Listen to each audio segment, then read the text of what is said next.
Go live on your TikTok. Okay. All right, we are here, and again, we will try to figure out our tech. And let me see if I can find Ashley on TikTok so that we can go live together there.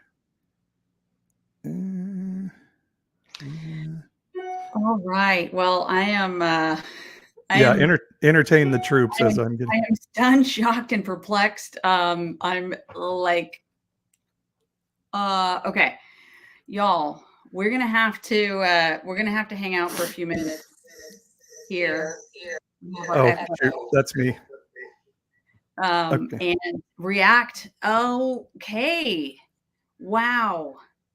Okay, that just happened. And let's say hello to Douglas from South Dakota. Oh my gosh. Douglas, I think we may have a little bit of an echo, Paul. Others can let us know if they're hearing that. But okay, are you hearing an echo, or are people saying they're hearing an echo? When you speak, I hear an echo. Okay, I'm not hearing an echo, so I think it's on your end, maybe. Turn your TikTok sound down. Okay. That may be it. You're right.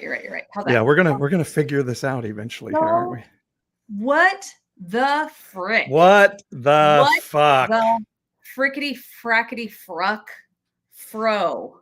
What? we are jumping in. We couldn't wait for the thing to end because we just couldn't watch another second of it. Okay, I feel like I just went through like all 7 stages of grief, and then also collapsed in a like primordial ooze in my like floor, and then got up and was bored, and I'm like, okay, like we got to do something else. Like that was how I felt about that whole freaking thing. My summary of the debate is America is screwed. we are screwed. I mean, we have a choice between a kindly old grandpa, and the biggest liar that anyone has ever seen. There's never been a liar like this before. Nobody has ever lied. We have experts who say this is the biggest liar who has ever I mean, isn't everything that Donald Trump says, it's the worst it's ever been. I mean, you have to be like a 6-year-old to think this guy ever tells the truth, because he's just like, we have experts who say I'm the greatest president ever. And people believe him. I mean, it's shocking. Now, the other thing I'll say too is I've heard that Trump is on Ozempic, and I think he looked like it tonight. I think he's lost some weight. Well, I mean, where do we start? Like, just from the very beginning, appearance, walking out, demeanor, etc. Trump looks skinty. He looks skinty, and he's only 4 years younger than President Biden, and he definitely comes off younger and more energetic. I'm sweating literally like buckets because I was so anxious about the whole thing. I had to jump on the elliptical to like watch this nightmare happen in front of me. So yeah, I mean, just right out of the gate, I mean, I was just like, oh no, this is not what I wanted to feel right out of the gate when I was watching this thing. Like, and then you look for in these sorts of things, like, okay, there are moments, there are crescendos, there are roller coasters. A person can like kind of nosedive and then pull themselves back up. So I was looking for those moments of like, when is the pull up going to happen for President Biden? And I wrote down my first sense of like, okay, maybe he's going to like pull this thing up. I was literally on the elliptical taking notes, sweating. Like there was so much going on for me, so much anxiety. I had to just like. And let me say, I'm interested in your opinion because you've done political debates before, so you have some expertise here. Listen, I have stood on the stage of the Tower Theater in Fresno, California, and gone mano a mano with my fierce, like political opponent. And so I guess it's all relative. And for like the resources I had, like maybe it was kind of a big moment. But I mean, I just know what it feels like to know that everything is riding on this moment, and like you got to get out there and you have to nail it, right? You have got to show dominance and enthusiasm and like charisma, and you got to bring people in right from the beginning. So that doesn't happen. So then I'm like, well, okay. Also, you have to have the skill of when you're nosediving, you have to be able to take the energy and like pull yourself up out of it and redirect. And obviously that come from behind is way harder than just starting stronger. Yeah. Way harder. So I was looking for the like, could that happen? I wrote down at like 6:25 p.m. So we're 25 minutes into this. We're in California. On the 6 o'clock is when it started out here. I wrote down the first time that Biden had a little bit of spunk, and he's like, everything he says is a lie. And I thought, okay, maybe, maybe he's going to stop the downward slide and like pivot and like kind of push it back. And I mean, I don't know. I would say it was a little bit of a speed bump of the downward slide, but it didn't really get better from there. Yeah. And share your thoughts. We'd like to hear from you. What did you think of the debate? And I was watching it and just thinking, oh my God, these are our two choices for president. This is it. One of these guys is going to be president for the next 4 years. Holy shit. We are absolutely screwed. There is something seriously wrong with our governmental system if these are our two choices. Trump had been saying all the way up to the debate that he wasn't going to do any prep. That is such bullshit. He was well prepped. I mean, Trump did well. I mean, he you don't think so? Like, just, I mean, he knew every topic that came up, he was going to turn to immigration. Well, that's what I was going to say. If you call that prep, if you call it prep, that he's got 2 or 3 things that he's going to constantly pivot to.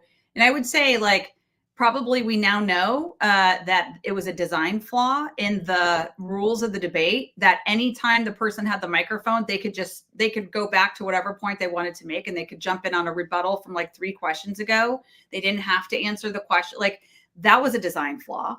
So, both candidates were basically, guilty of doing that, so they were just kind of all over the place. But I mean, I don't know that it takes a lot of prep to just every single time say, you're horrible. Everybody knows it. It's the worst thing. The country is a disaster. And millions of immigrants are coming in here to take your jobs and rape your children and kill your daughters. Like, it's not that hard to say that. Well, see, I say that because I think what you have to do in a debate with Trump is get him to go to cracky land. You need to get him to start ranting his cracky stuff. Yes. I don't think Biden's capable of doing that. No, I agree with you. He did not go to too bad at cracky land tonight. He went to racist land. He went to racist land and said the immigrants are coming for the black jobs. The black jobs, that was a good one, wasn't it? Yeah, I mean, he showed his stripes, but he did not go to cracky land. I agree. Frederick on TikTok says, I would rather marry my ex-wife than vote for either one of these men. Okay, that's really depressing. But so, okay, maybe I just thought Trump was disciplined way more than maybe I've ever seen him in a debate before. Yeah. And he pivoted everything to either immigration or like, this guy's just a terrible president. And honestly, I think at the end, Trump went off script and so every accusation is a confession. He took Biden's line of, I wasn't even going to run, but this guy was so bad. And I'm like, I mean, it's an impressive adaptation for him. Yeah. I don't know how anybody believes a word that comes out of Donald Trump's mouth. And I think he is an existential threat. And in 2020, I did not vote for Joe Biden. I voted against Donald Trump. And that will be my vote again. I can't believe anybody listens to this guy and believes a word he says. But Donald Trump, Trump. But I think he kicked Biden's ass all over the place tonight. Yeah, And it was scary. It was, I think that's true. I mean, I feel like I've been through the 7 stages of grief and then got suddenly very bored. And all that happened in like, 60 minutes. And then the last half hour was just like, what is even happening? So I kind of started to pull myself up out of my, I don't know, just my stressed out and depressed feelings in the last half hour. So, I guess maybe I'm kind of out of the like, this sucks kind of thing, but just staying there for just a second, like, yeah, they're like, sadly, now President Biden is on camera with blank stares, stuttering, stammering. There were multiple split screens where, former President Trump had the mic, and I don't know if President Biden understood he would be on camera, but he had this look on his face that is not great. It's going to be plastered everywhere. So yeah, that was pretty concerning. Okay. Nathan on Facebook really has made me depressed now because he's saying, let's vote for RFK Jr. so wait, I'm sorry. Doddering old grandpa, complete liar and threat to democracy, and cracky nutball. Those, I mean, I don't think RFK Jr. is going to make it to election day, but if he's our third choice, oh my God, what? Yeah. Why are our best and brightest not running? When Trump was, I thought Biden did a good job of, the military. This is the guy that said these are losers, and Trump said, no, I didn't, which is basic. That's not true. I didn't say that. People who said I didn't say that. Yeah. Yeah. So an opponent that was moving on his feet would say, wait, you said out loud about John McCain that you didn't like him because he got captured. You didn't like soldiers who got captured. I mean, so I don't care what the 19 people said. I believe that Trump said it because he has a history of saying stupid shit about the military like that. Right. Yeah. Okay. I mean, listen, I will vote for President Biden. I live in California, and it doesn't even really matter who I vote for. I will vote for President Biden, and I will, for me, it's more than just not, like just not voting or voting against President Trump. I mean, to me, there is still, I guess so the last half hour of the debate, I was working my way through, like, don't be totally discouraged and distressed. So I'm kind of in my, like, now back to like, yeah, but here are the reasons why I still support President Biden. He does have an incredible team. He does maintain the space for democracy, for American values, for a vision towards a more perfect union. He holds that space. So it is really, really important. Like, it's not just oh, this is awful. This is all. I have a hard time just being like so negative about the system of government. But I'll tell you this, loud and clear to me, is we Americans, like, we have to freaking see each other in our communities, in our businesses, in the workplace, wherever you live, wherever you are, like this, like running this country and making things go a certain direction. It really is up to all of us. Like, it is not the case. And I think, as a child of the 80s, I think we kind of all grew up in a post-civil rights era and in a time where it was like, yeah, kind of things just run, they just run. They may, like, we can now look back and see that, boy, there were huge things that were going wrong, but it felt like growing up, like, yeah, it's just kind of things function. And I will just say, we have got to rebuild, like, every brick of our institutions, our democratic practices and principles, every stinking brick, we got to rebuild it. And it's on us and younger generations.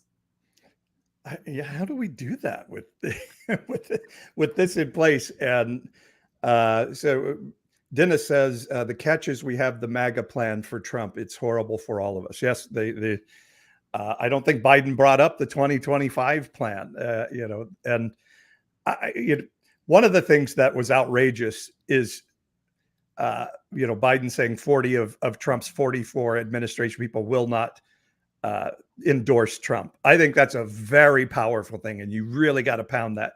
And Trump said, I inherited all those guys. And I'm in my mind saying, no, Trump said he was going to hire the best people. And Trump is saying, I fired people. I fired people. I'm good because I fired people.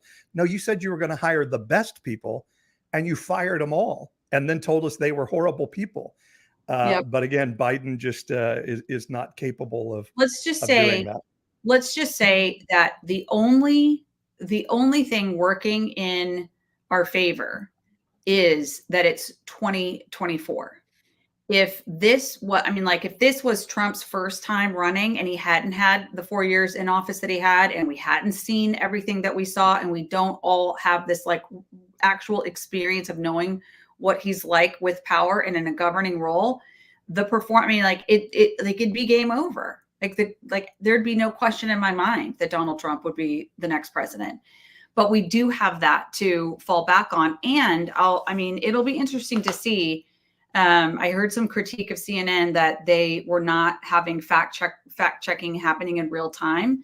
So every single thing that both candidates said tonight will be fact checked. And hopefully, and that's not going to get as much airtime as just the live debate, but like, you know, we'll be able to look and see, like, he said this isn't true. He said this isn't true. So there will be like a taking apart, but just on the performance, the presence, the, you know, all of that, again, like it was not a good night for President Biden. Thanks to everybody. Thanks, Jace, for the hand heart. Thanks to everybody who's sharing and liking on TikTok, and everybody who's commenting and liking on YouTube. I just want to say to the American people, and I think you make a good point. Biden did a terrible job at the debate. That is not necessarily the one denotation of whether he's a good president or not, for sure. But I just want to say to the American people, when a guy says over and over again, it's the biggest thing that ever has happened. We have people coming from countries that we don't even know what their language is. You know, it's the most horrible thing ever. We're in the worst shape ever. Those exaggerations show that this is a person who's not talking from a factual basis. He is making things up as he goes. And it's a lot easier to win a debate when you can just make shit up and say whatever you want. It does make your debate a lot easier than somebody who's trying to actually say something. Now, here's the problem though, because what'll happen tomorrow, we'll hear, you know, they'll be from the center left of the political spectrum. It'll be like, it's not fair if you're just making up lies and you're not being fact checked and you're not being required. The moderators didn't make them answer the questions. There were a couple of follow-ups, but not really. They let, you know, like there's going to be all that.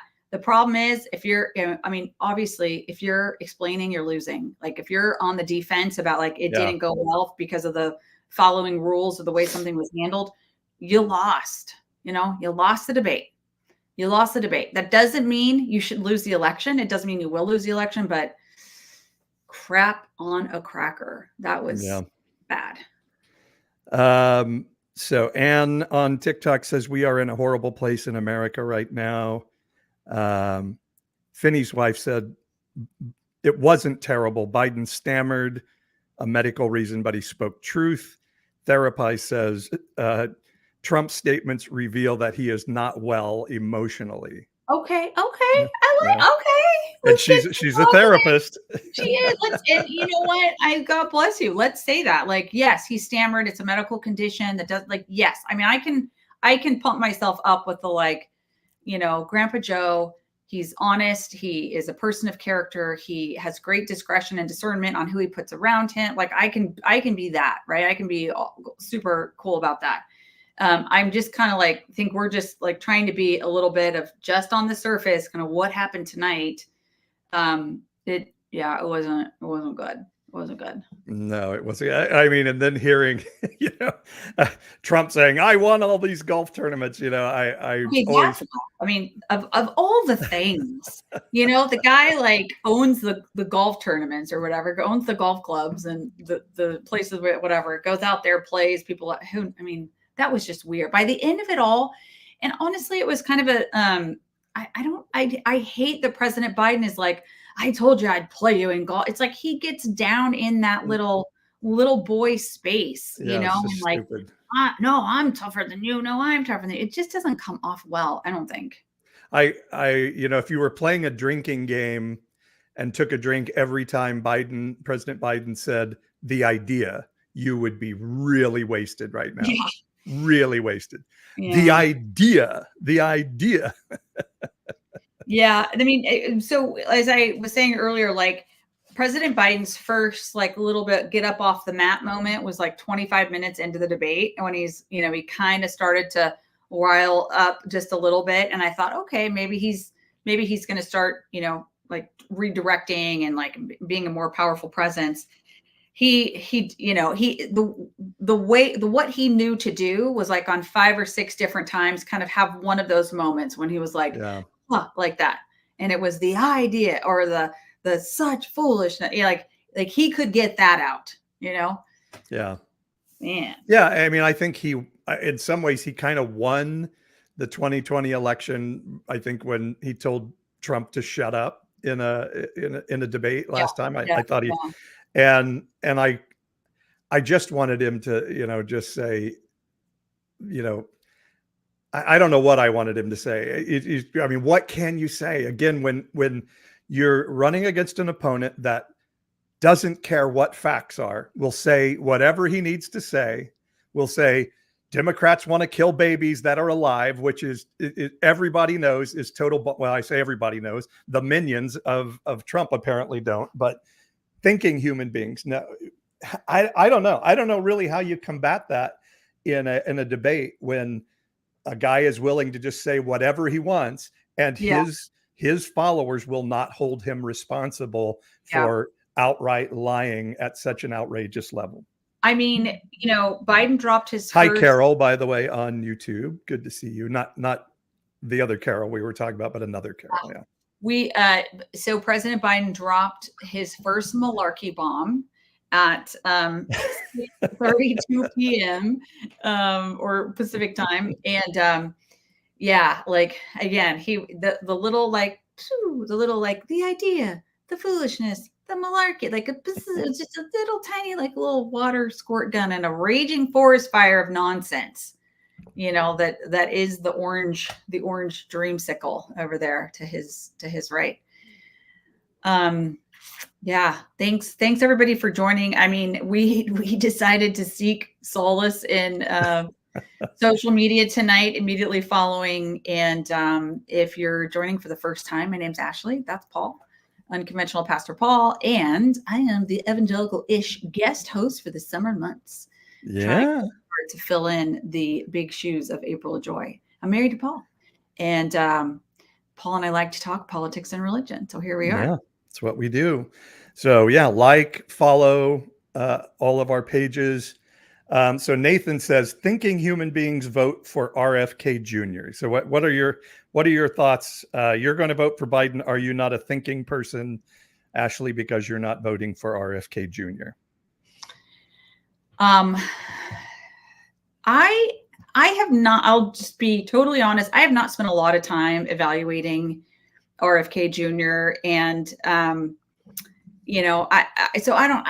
just don't even have any feelings about the guy. I don't have any sense. I think he's, I'm just seeing New York Times, their headline of the, Donald Trump blustered his way. I lost it. Anyway, I don't have any sort of appetite for, it's just such a fool's errand. There is just like, it is the most ridiculous thing to me to consider, like, hey, some third party dude is going to pop up and be a viable candidate. It's such a waste of time. So like, I can't even dedicate the brain cells to like listening to the guy.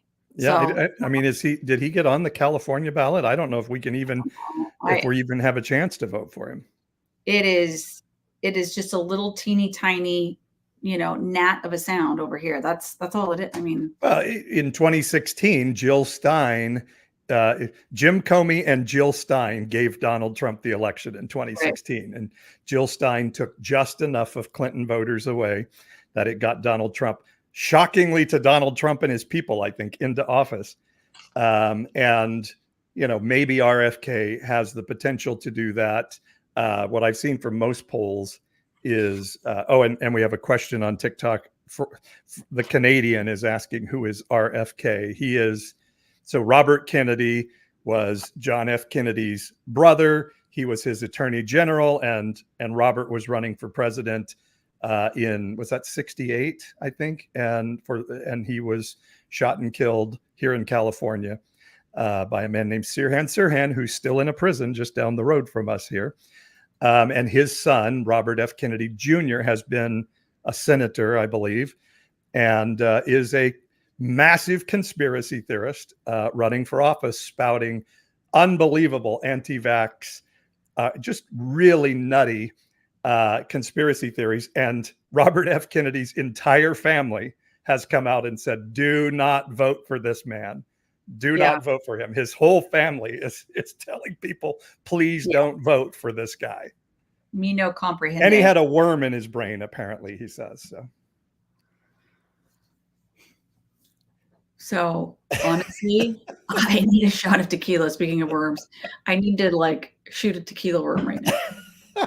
Speaking of worms, I love it. I love it. I'm glad we're doing this. I feel better. At least we can laugh about it now, because I was just in the America is screwed place. No, I can't stay there for like even too long, because it's just not my nature. And my inspirational thought after after going through the grief stages and being angry and bored, and then like, okay, so what now? So what do we do now? And not to be too like existential about it or whatever, it is just very clear.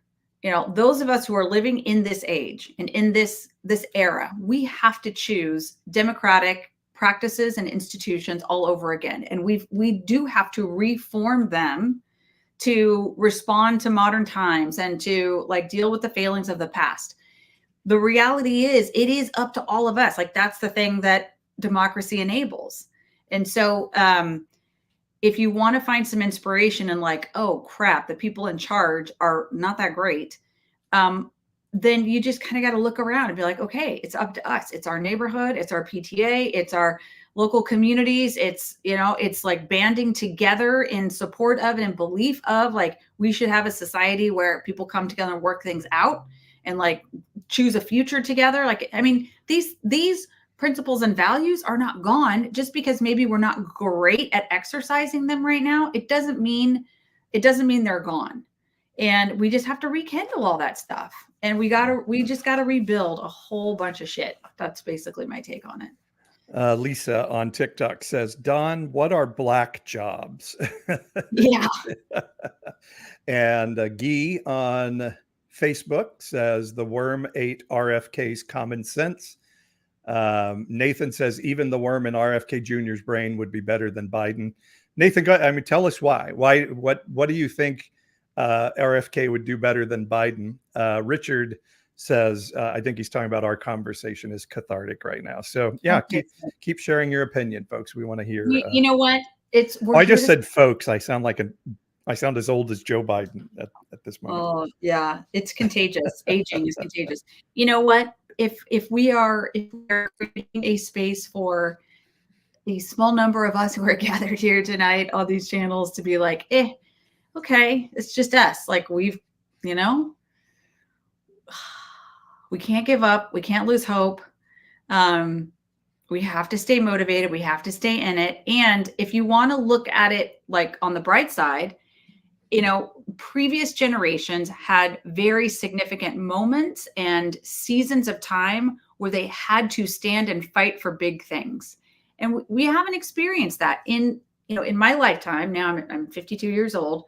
I was a baby, like during the Vietnam era, we 80s kids and younger. I think this is our time. This is our moment. This is and it's not this great big world war or anything like that. It's every individual person in our country, like choosing to see value in the people who are around them and the communities that we all collectively share. That's basically what it is.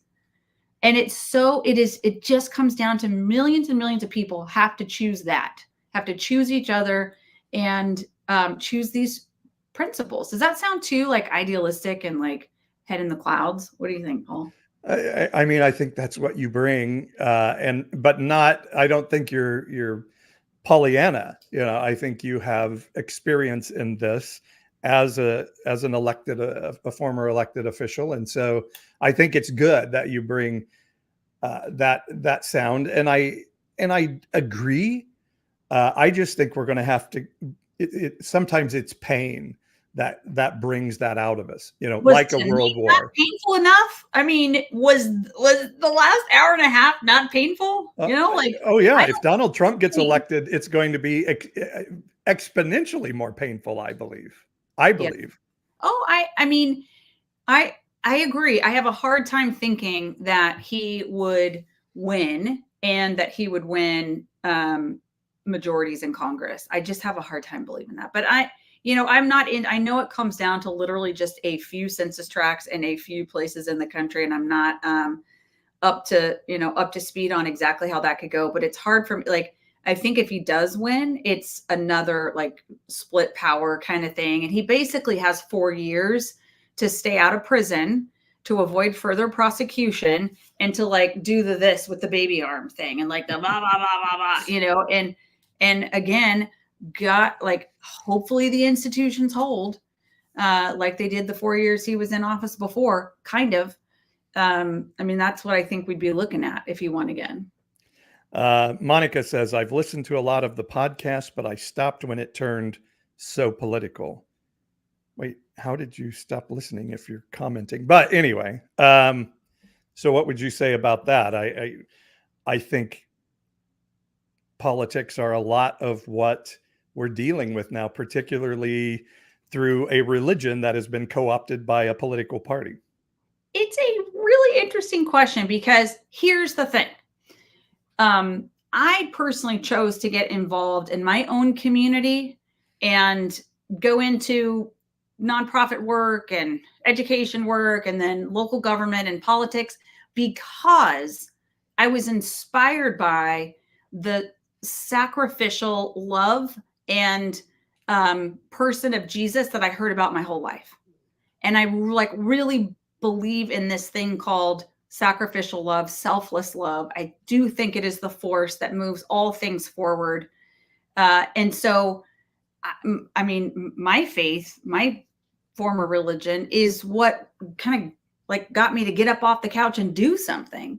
So I guess I have a hard time saying like you either keep these things separate or I'm not exactly sure what the point was.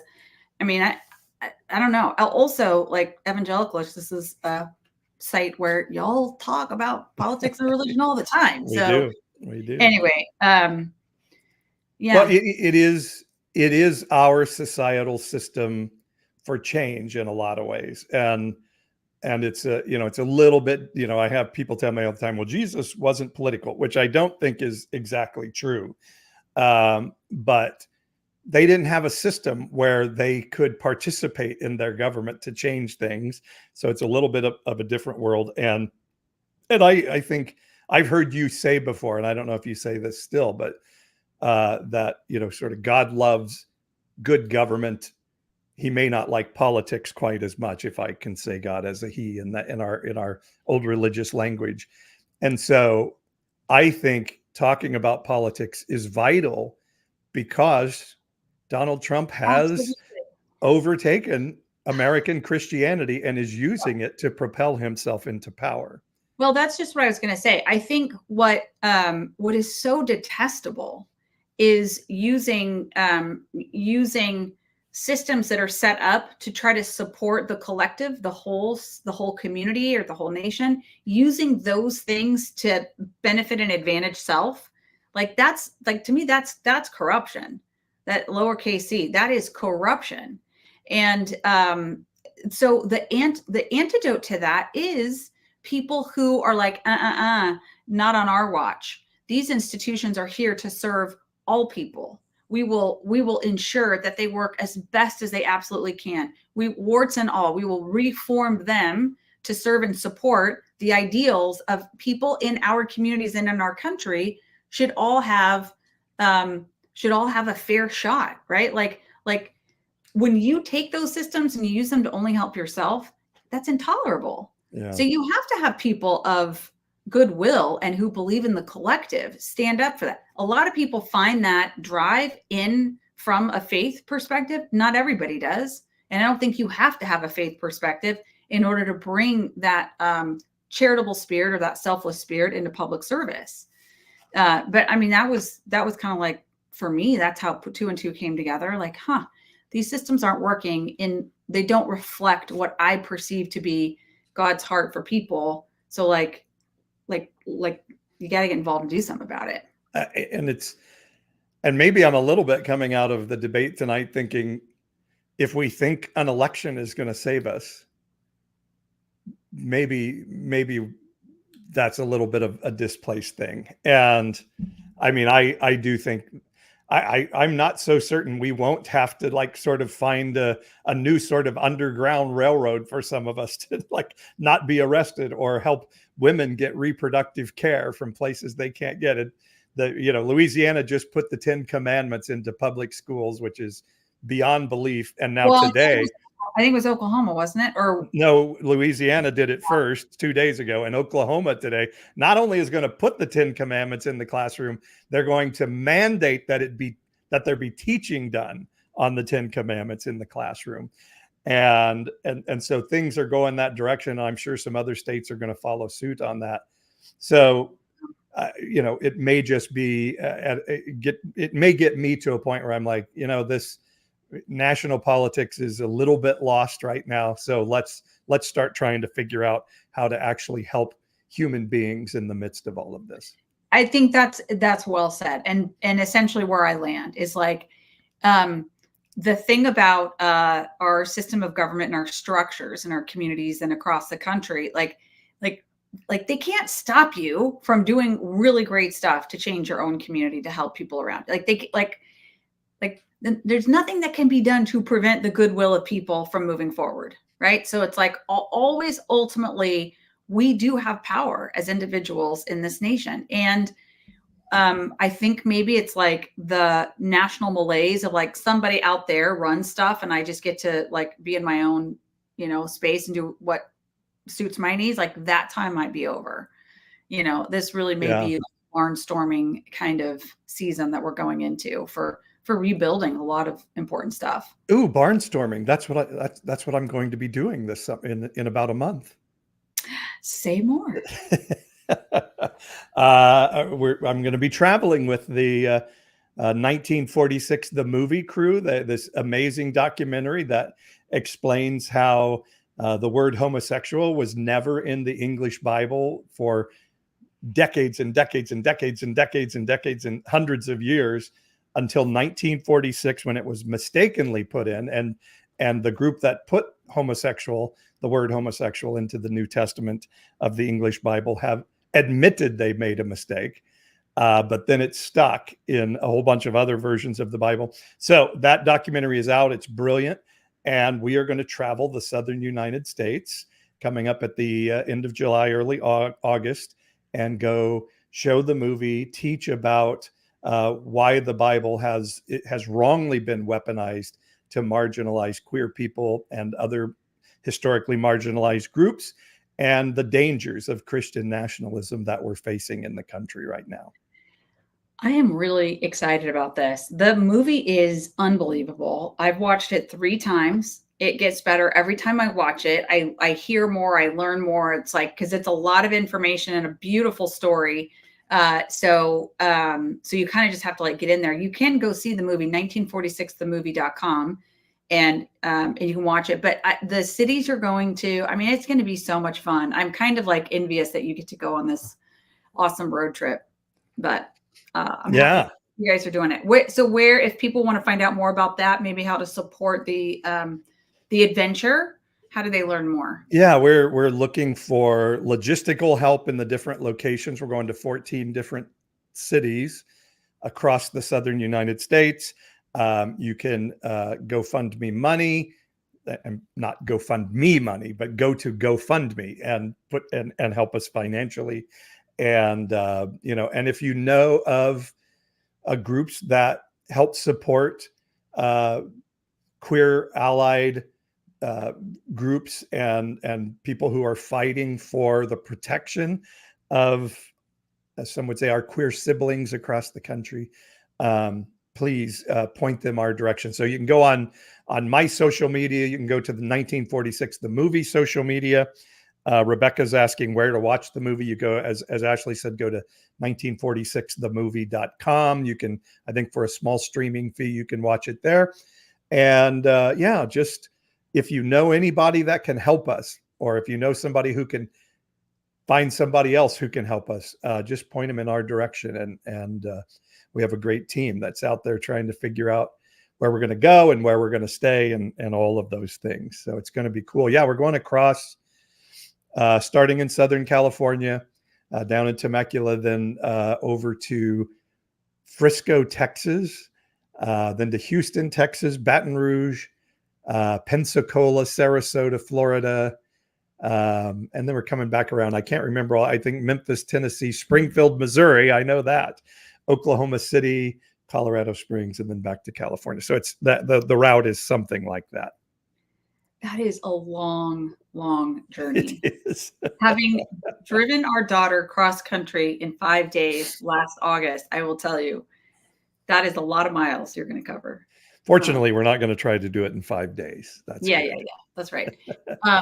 Yeah, you know, it's such an important movie, and it's like when the exposure I've had to partisan politics, which, when I served in office, I was in a local office. It was nonpartisan, but you get up close and you kind of see behind the curtain of these partisan offices and world.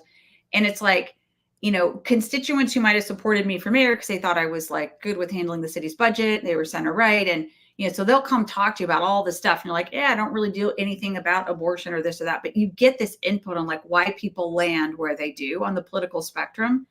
And literally the issues that make like the political world go round. And I literally mean the world. It's LGBTQ issues. It's abortion.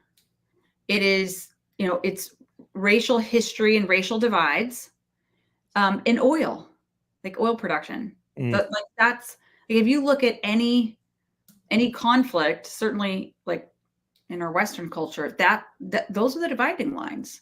It may not be what people recognize or realize, but if you look behind, like who's motivating what political fights, it comes down to those four things.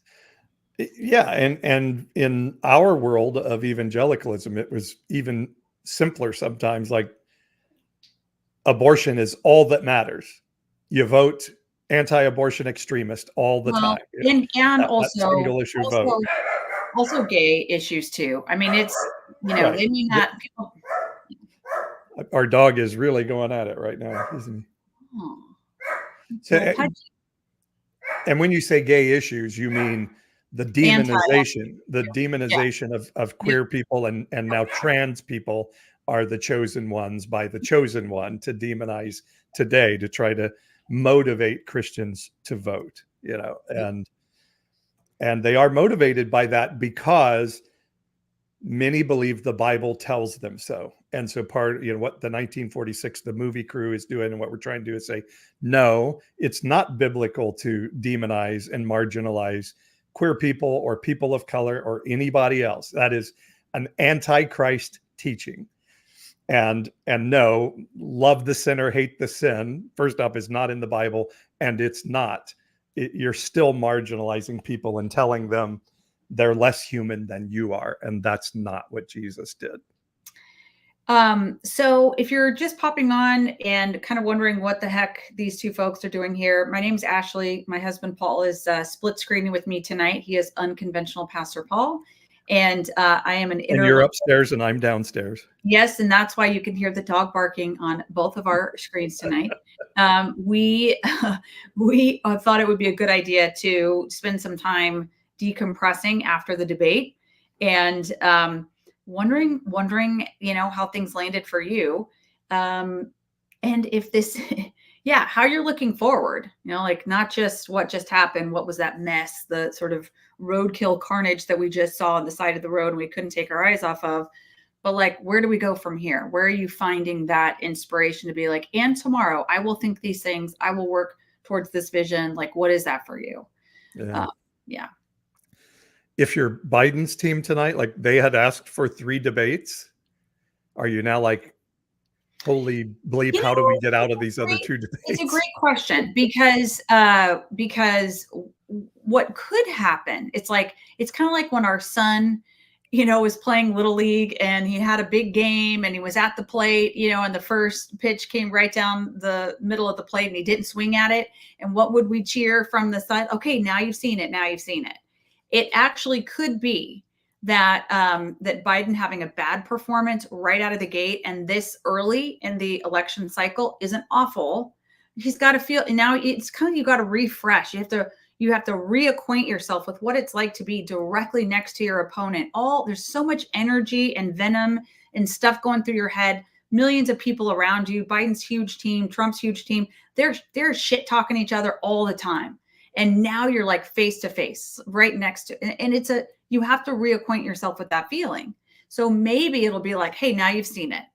And maybe there's a chance that Biden could come back with a stronger performance in the second debate, and hopefully the third debate, and the timing could be just so with the fall election. I don't know. That's looking at it positively spin, I would say. Okay, it's a good spin. I'm afraid we may have seen that poor Joe is just not capable of it at this point. I'll be, maybe so. And I hear from, people that have worked with him that, he's a fighter. He's Scranton Joe. He's going to get there. But it was almost possible. It was pretty rough tonight. Yeah. Yeah. I'm not sure he's capable of more than what we saw tonight. Yeah. That was, whew. When you get 81, and Willa asked, so you aren't voting for him? I said earlier, Willa, and I'm going to stick to this story. In 2020, I didn't vote for Joe Biden. I voted against Donald Trump. So I checked Joe Biden on the ballot, or whatever, filled in the little circle for Joe Biden. But I wasn't voting for Joe Biden as much as I was voting against Donald Trump. And I will again this year vote against Donald Trump. And sadly, a vote for RFK Jr. or Cornell Lake or Jill Stein is not a vote against Donald Trump. Only voting for Joe Biden is a vote against Donald Trump. We're voters in California. So California is going to go for President Biden. That's just a fact. I did hear somebody saying today, and I thought this was interesting, is if you're in a heavy, blue state and saying, well, I want to punish, Joe Biden because he hasn't lived up to expectations for me. And he's going to win our state anyway, because the Electoral College is just such a crazy thing.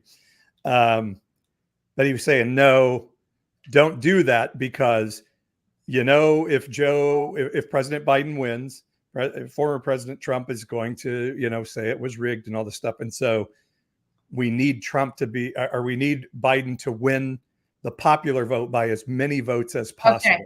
That's a really good point. Yeah. That's a really good point. All right. So popular vote is a meaningful talking point. And so that's a really, really great reminder. You need to be able to say, hey, what did he win by 8 million in 2020 in the popular vote? And so he needs that. A Republican has not won the popular vote in America since Bush's second election. And that was because of the Iraq war and all that stuff. But Gore won the popular vote in 2000, and the Republicans have never won the popular vote for president since that second Bush run. Isn't that crazy? Well, I'm just looking at the New York Times headline: in debate, Biden struggles to fend off attacks from Trump. More debate coverage. Biden began the debate sounding raspy. MAGA world quickly pounced. I don't know. Trump, let's see. I don't know. I don't even want to look at the post-debate coverage, because Yeah. It was ugly. Your mental sorry is this guy's name. He says debate was hilarious. Sean Cunning says, and I doubt Republicans ever will again win a popular vote. Yeah, I mean it's the problem of the Electoral College, is that a person from Wyoming, their vote for president and for Senate counts way more, exponentially more than a Californian or a Texan count. Yeah. And it's just pretty crazy. Yeah, probably for sure in our lifetimes. I think that's a good point. I don't know. It's hard to imagine, like, especially the course the Republican Party is on. I don't think that thing ever comes back. I think it has to just all the way torch out. I don't think there's a way to rebuild from the inside or anything like that. Well, this has been cathartic for me. I'm glad we did it. You good? You're feeling better? I feel better. I feel better. I literally had to get on a elliptical and like sweat it out while I was watching this to like keep myself feeling kind of in my body. Otherwise, I probably would have just nosedive into a bowl of ice cream. So our vote is between a kindly old grandpa, as I said at the beginning, and the biggest liar the world has ever seen. Nobody has ever seen a liar like this before. Nobody even knows that there could ever be a liar this big, as I use Donald Trump's voluminous language. I mean, I sometimes I just like, how big of a sucker do you have to be to believe this guy? But apparently, I hate that shit. I hate that shit. But you know what I like bugs me just as much is when someone can't counteract that. It's so infuriating that he gets away with it. Yeah. And it just really, it was discouraging that there was not a person on that stage who could pop that balloon, put Donald Trump in his place, and hold him down on the mat. Well, I know that we never thought Donald Trump could be president in the first place. We thought no Christian would be hypocritical enough to vote for him or manipulated enough to vote for him. And probably the one true statement Donald Trump has made in all of his political career was, I could shoot somebody in the middle of Fifth Avenue and not lose any votes. And that has turned out to be the truest thing he has ever said, because clearly his followers would vote for him no matter what. There is no malfeasance he could do without it. The guilty verdicts in the 34 felony counts in New York did affect independent swing voters. I mean, that's what polls are saying, that people who are still trying to make up their minds do consider the outcomes of these jury trials. Yeah. So and Trump didn't want to deal with that at all, and he didn't want to deal with the fine people on both sides. He would just say, no, that I never said that. And immigration's bad. Immigration's bad. Everything he didn't want to deal with, he just yelled, immigration bad. So it was, this is our choice. These two guys. I think we're winding down here, and I think we just have to where do we land? I think after the first 60 minutes, and I was like trying to get my head around like how bad of a situation it was. The next 30 minutes, I was like, okay, this is what it is. Like acceptance. This is what it is. For all the reasons you've already said, like President Biden, we're going to vote for him. And we're not just voting against Donald Trump. We are actually voting for President Biden. So so that's going to happen. And then it's up to all of us. I mean, we have to, and I'm of the mind that it's almost like as the light bulbs go on in individuals' minds across the country of like, okay, that person's not going to save me.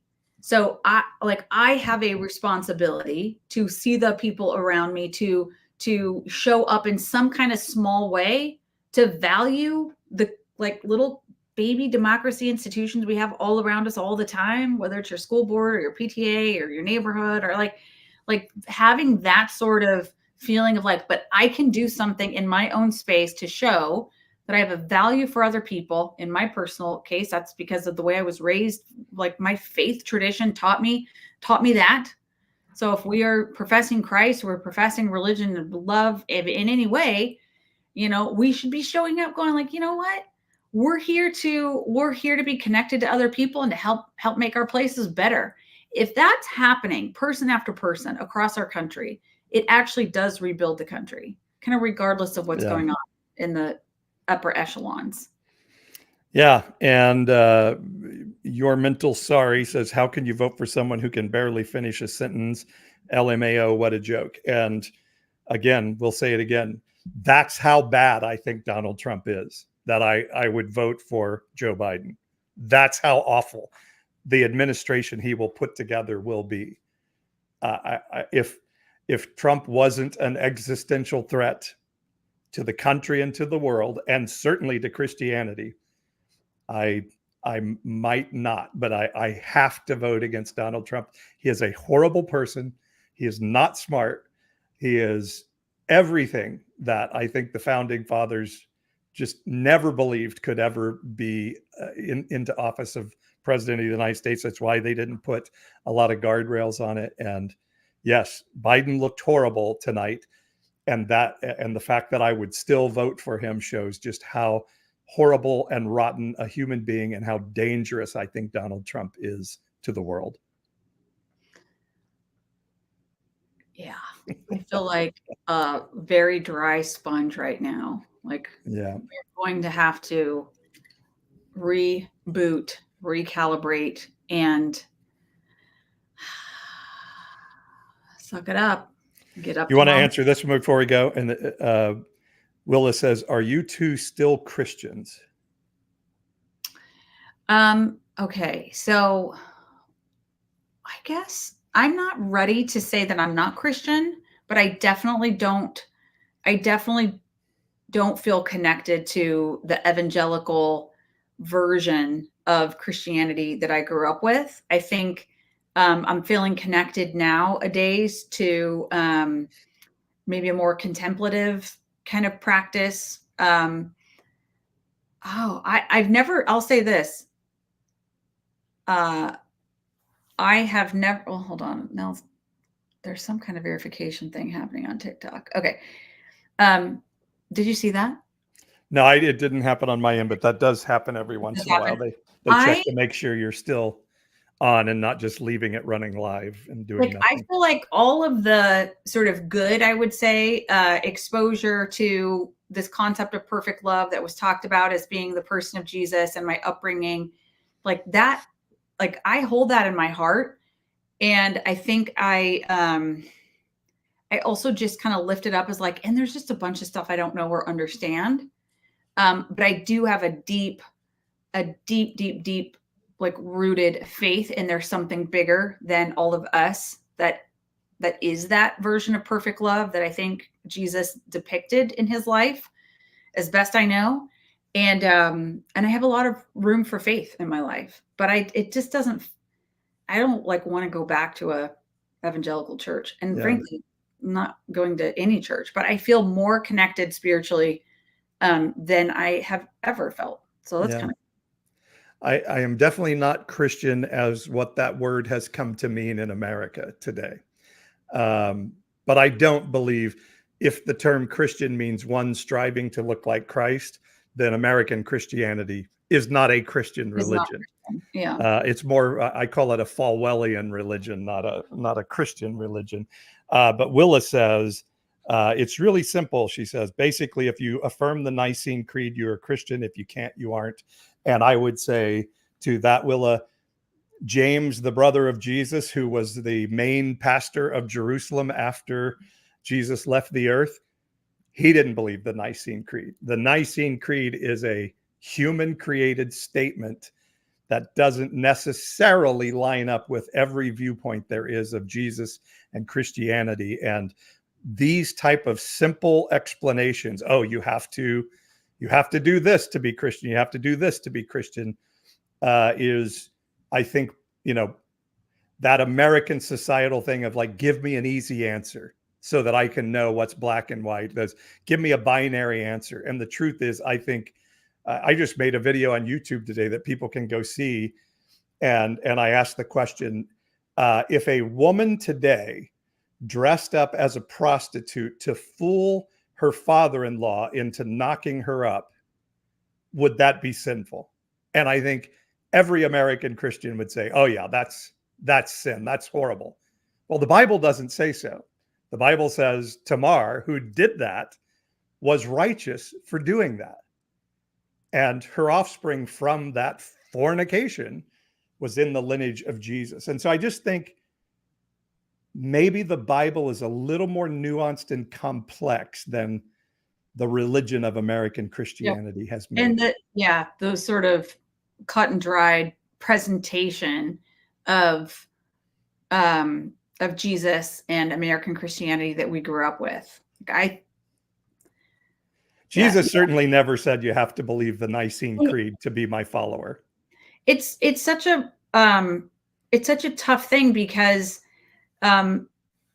in all of the imperfections and all of the grossness that is the evangelical sort of political Christian church, I think the power of perfect love as expressed through Christ and other that power is so it's like oxygen. It's everywhere. So I feel like I did connect with a spiritual heritage and a divine connection through that, what now I would say is like a really failing institution.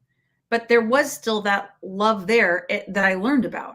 But that doesn't mean that all this stuff that corrodes and wraps around and mobilizes people to make really ridiculous decisions about their communities and their country.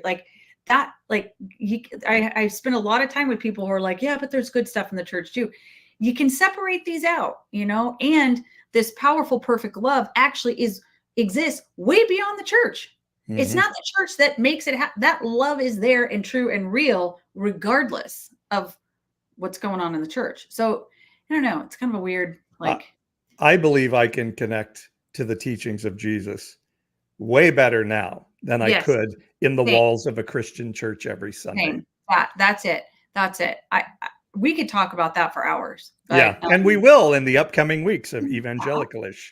Welcome to Evangelicalish. Yeah. All right. So next Wednesday, we will be on our first official show where you will be guest hosting alongside. And that'll be fun. So thanks to everyone. Chance says, so the bride of Christ is unimportant. If you think the people that meet in a building on Sunday morning in America are the bride of Christ and the whole of what it is, you need to read the Bible a little more with a little more broadness of your thinking. So I think people get really freaky when you say Jesus was not a Christian. The Christian church was invented by Paul. I think that's the way I'm seeing it. And even James and John and Peter didn't like a lot of things that Paul had to say. Yeah. And so I think there's a lot more depth to this than your easy answers of we're the bride of Christ. We have all truth. Everybody else is going to hell. That simply was not the teachings of Jesus. And what I've really appreciated about your journey, Paul, and the way I've watched you just like come at this whole exploration of faith and the journey and deconstruction, all that kind of stuff is like, I remember in the early days, you're like, none of us should be afraid to fully interrogate. In fact, that's what Romans tells us to do at all times. Present your heart, present your mind. Let the renewing of your mind be, let your mind be transformed, right? Be renewed. Like you've been saying this like for years. Be renewed, be open. You got to understand and let that light shine.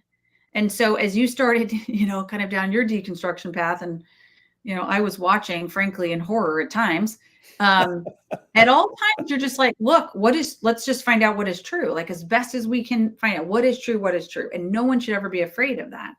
And to emerge kind of on the other side of that with like a deep spiritual connection and faith intact is fucking awesome and fucking impressive and fucking strong. So I don't know.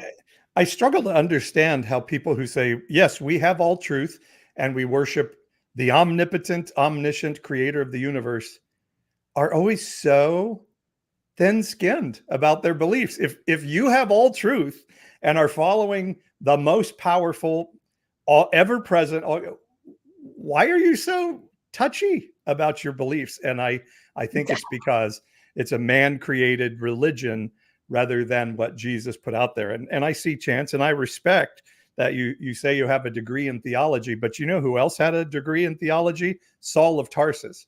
Saul of Tarsus knew the Bible better than anybody in Jerusalem, which was the center of biblical study in the world, and he had the best Bible teacher, and he sincerely was chasing God with all his heart, and he read the Bible, and his conclusions were sincerely wrong. He was 100% wrong and in his interpretation of the Bible, and Jesus had to stop him on the road and tell him, you are 100% wrong in what you're doing. And so I find it unbelievable that you can believe that story from the Bible and not be willing to say, is there a chance what I've been taught could be wrong? Is there any possibility that we don't have all truth? And so I encourage you, do step out of your aeon. Don't be conformed to the age, but be transformed by the renewing of your mind. That requires you to step outside the echo chamber every once in a while and say, why do I believe what I believe? Is it because I've been told this, or is it because it's actually what I read when I read about the story of Jesus and let the goodness and love and spirit of heaven influence me as I read it? Now, I am going to encourage you and Chance to continue this conversation offline. Okay.